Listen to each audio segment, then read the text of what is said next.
The third question asks, how might the negative consequences of labeling children as at risk be avoided in social crime prevention initiatives focused on early intervention? So, what you'll want to touch upon in your answer is, well, you need to go back to the early social intervention programs and remember how these weren't actually initially crime prevention programs. That wasn't their purpose. They were trying to address poverty and poor educational outcomes and all of that. And it just so happened that in addressing these things, it had a positive impact on preventing crime, right?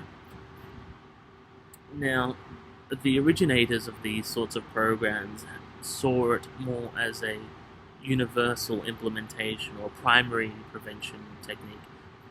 Do it for everyone, right? But the problem was that later iterations of this form of crime prevention actually ended up a becoming a secondary prevention measure. So remember, secondary is talking about focusing on at-risk populations. And so by specifically drawing out young people out, and maybe even their parents, and singling them out for some kind of social intervention, um, you know, the people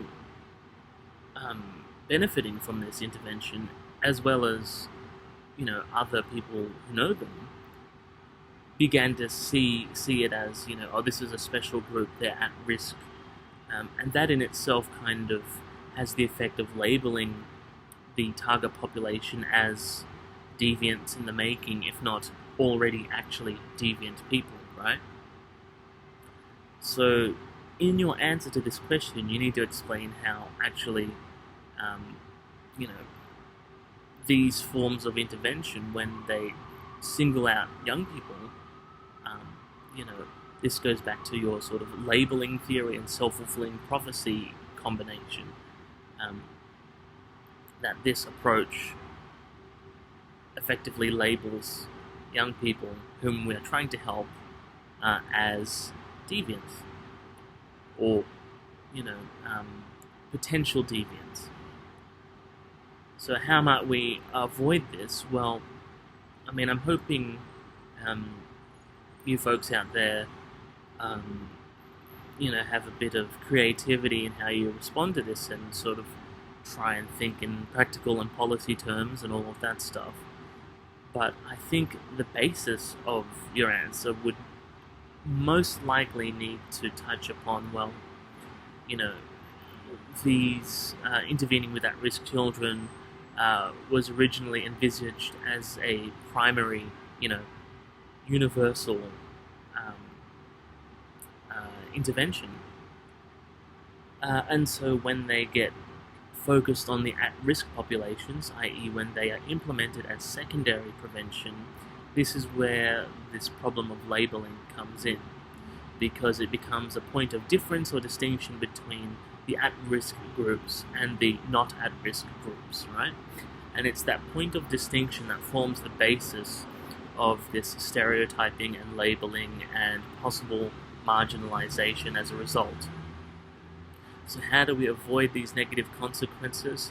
I would suggest by avoiding structuring the program as a secondary prevention, by not focusing on a specific at-risk population, because in doing so, you are highlighting them as a problem when maybe they themselves never even realized or saw themselves as a problem, nor maybe their peers or rest of the community saw it or interpreted it as a problem.